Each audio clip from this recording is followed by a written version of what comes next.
Hey, what's up, guys? Welcome back to Indian Kitchen Abroad. Let's talk about curry. There are many stereotypes about many foods, and there are a few about Indian food as well. If we talk about all those stereotypes, this video is going to be an hour long. So I'm just going to touch on one thing: curry. Many people think that Indian food is just curry. That is not true, and curry is not even an Indian word. Many history books suggest that the word curry is picked up by the East India Company from a Tamil word, curry, when they visited India. I'm not that good at Tamil, but curry has various meanings. It is generally used in the context of spice. In local vernacular, that word is generally used to refer either meat or vegetables. So the British picked up that word curry and transformed it into curry and defined it as spiced meat, fish, or vegetable stew served with rice, bread, or any other starch. But that's where the conflict is. If you think about stews like beef bourguignon, stroganoff, bouillabaisse, coq au vin, all those dishes exactly fit that description of curry. Spiced meat or fish, it's a stew, served with bread or any starch, most of the times pasta. But you don't call them curries. That's probably because they don't use curry powder. It could be. But authentic Indian dishes also don't use curry powder. And curry powder is also not Indian. East India Company wanted something good and they wanted that to be easy. So they combined few spices and lots of turmeric powder to give a pretty color and called it curry powder. It was just business for them. They were just selling that with an Indian man on the label. The point is, we don't use curry powder. There are many varieties of stews in India: korma, rogan josh, do piazza, jalfrezi, vindaloo. All these names were confusing for them. So they categorized all those dishes under one name, curry. Some of the blame goes to Indian cookbooks as well. Madhur Jaffrey, an actress, a famous TV personality who popularized Indian cuisine in the US and the UK. Overall, a great person. Her first cookbook was Invitation to Indian Cooking. In the first pages of that book, she says this: "To me, the word curry is as degrading to India's great cuisine as the term chop suey was to China's. But just as Americans have learned in the last few years to distinguish between the different styles of Chinese cooking and between the different dishes, I fervently hope that they will soon do the same with Indian food, instead of lumping it all under the dubious catch-all title of curry. Curry is just a vague, inaccurate word, which the world has picked up from the British, who in turn got it mistakenly from us." And she goes on, you get the point. She did not like the word curry. That's great, that's exactly my feeling as well. And she really had that passion to teach Indian food. And this book was published in 1970s. This was her first cookbook. But after about 30 years, the title of one of her subsequent books is The Ultimate Curry Bible. That did not feel good, especially after looking at the table of contents. There are recipes for rice dishes, noodles, and breads, and they are not curries.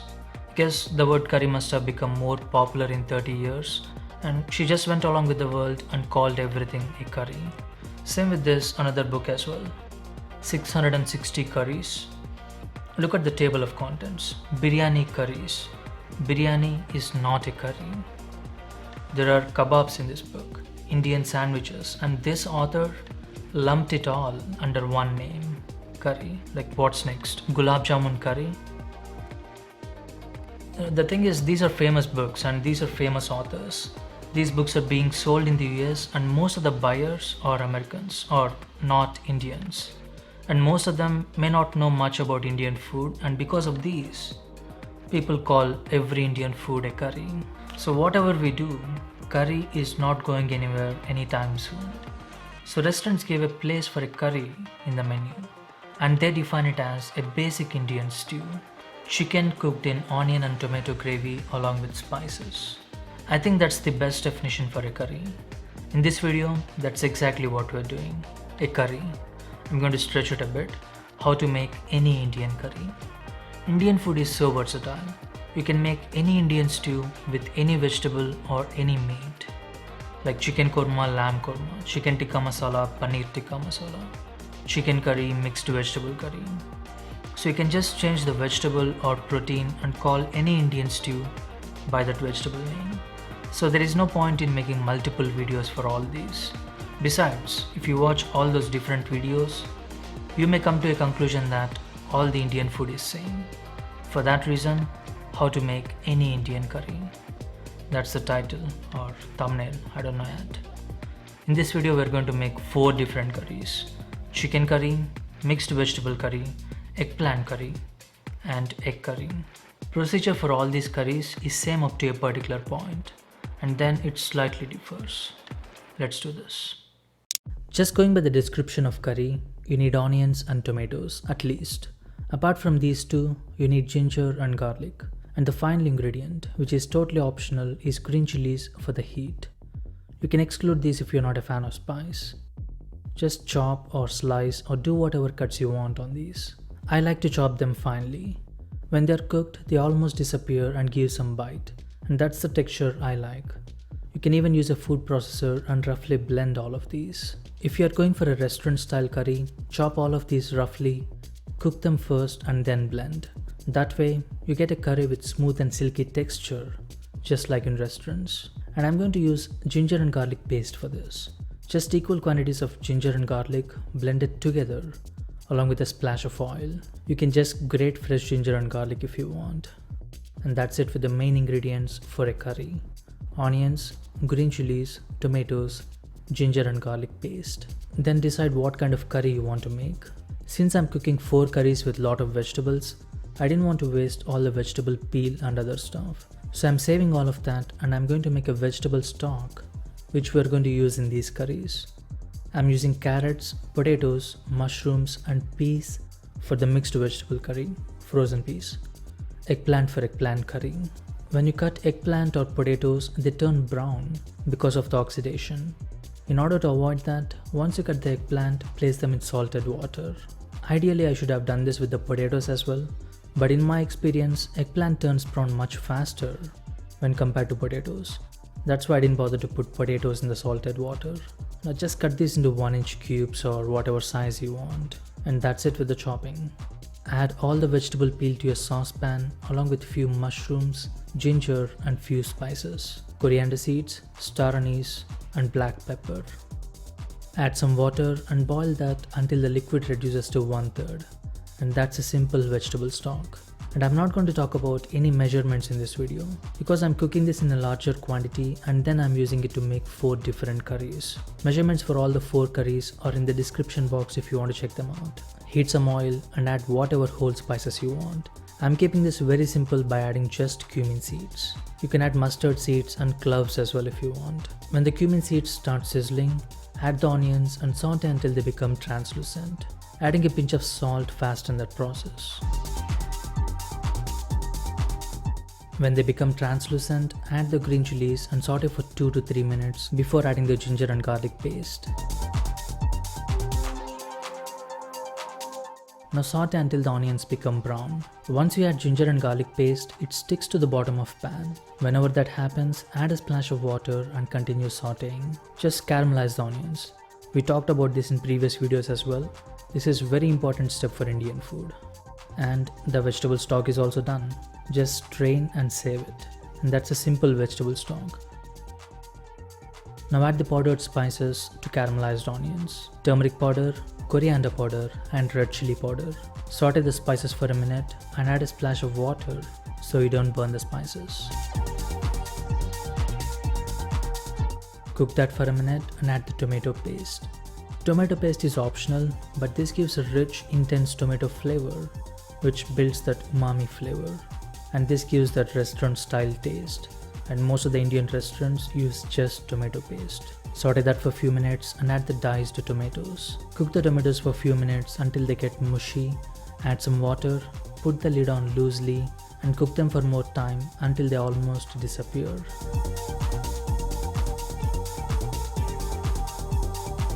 Up to now, this procedure is same for any curry. And remember, curry is just one basic Indian stew. We are going with the description given by restaurants. And if you want that restaurant style curry, Just blend this and strain it, and follow the rest of the video as it is. I like the slightly chunky texture, so I'm not going to do that. Now depending on what kind of vegetable or meat you're using, just follow along. I'm going to make 4 curries with this, starting with eggplant curry. Just add the eggplant, cook for a few minutes until it becomes soft and the color on the skin changes. It becomes darker. It's just going to take like 5 to 10 minutes. At this stage, add the vegetable stock we made, depending on how saucy you want this curry. Cover the pan with a lid and cook for a few minutes until the eggplant is cooked through and the sauce reaches your desired consistency. And finally, adjust the salt according to your taste, finish it with garam masala and fresh coriander leaves. And that's eggplant curry.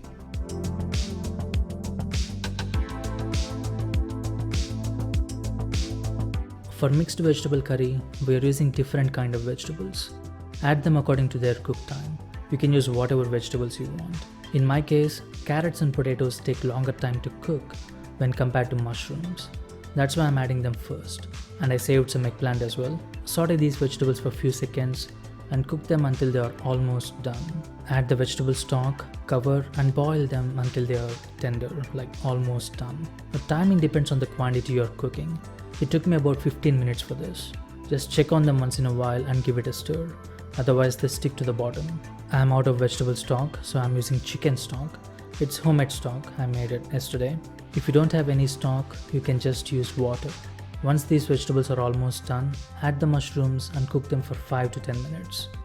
And finally, add the peas. I'm using frozen peas. Let that simmer for a minute and finish it with garam masala and fresh coriander leaves, just like before.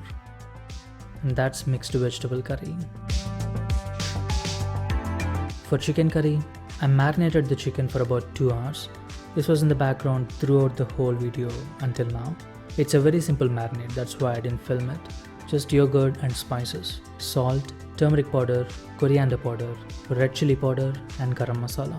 I added too much turmeric powder intentionally just to show you how it changes the color of whole curry. You'll see that at the end very clearly, I hope. Just saute the chicken for a few minutes, add the stock and cook until the chicken is cooked through. And for this, it's important to get the consistency of the sauce right. If the sauce is too thin, that means there is more water in the gravy. I love water, but it's tasteless. If the sauce coats back of a spoon, that's the right consistency for this. Once it reaches that consistency, finish it with garam masala and fresh coriander leaves. I'm tired of saying that, I'm not going to say it again. That's chicken curry. Again, consistency is the key here.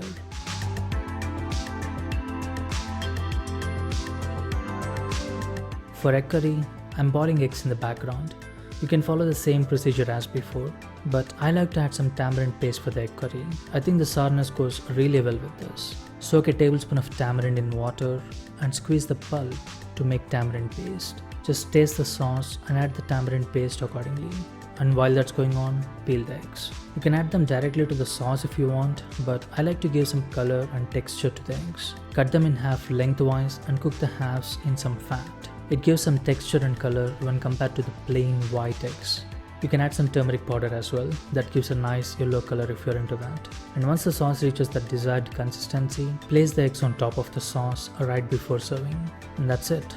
And that's 4 curries. I hope you can see that color difference between chicken curry and the others. That's only because of the turmeric powder. That's it. That's 4 curries. It's a lengthy video, but think of it this way. You can make at least 10 different curries just by watching this video. You don't have to watch 10 different videos. If you're still here, thank you, and please comment down below if you're still here. I think first few minutes of this video can be quite controversial, or maybe I'm just overthinking. I don't know, let me know what you think. And you can follow this same template to make pretty much any curry. But when it comes to seafood or lamb or goat, I cook them slightly differently. Maybe I'll make different videos for those in the future, but you can follow this same template for those as well, and it's going to be good, like really good. Now go and make some curry. If you're new here, please subscribe. If you're already subscribed, thank you, and I'll see you next time.